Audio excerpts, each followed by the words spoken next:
Is your washing machine making loud noises? Don't worry, you're not alone. Let's start with the main tub bearing. If you hear a loud grinding noise, it might be a worn bearing. Try spinning the drum by hand. If it grinds, you may need professional help to replace it, though lubrication can offer temporary relief. Next, check the drive pulley. A worn or loose pulley can cause noise. Inspect it and tighten or replace if necessary. Other culprits include the motor coupling and clutch. A broken coupling is easy to replace with basic tools, while a worn clutch might require disassembling the washer. Don't forget the drain pump. If noise occurs intermittently, check for clogs. Cleaning or replacing the pump can often solve the problem.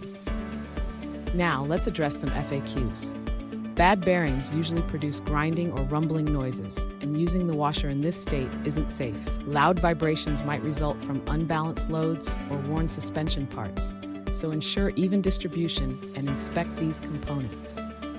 If these solutions don't resolve the issue, it's time to call in the experts.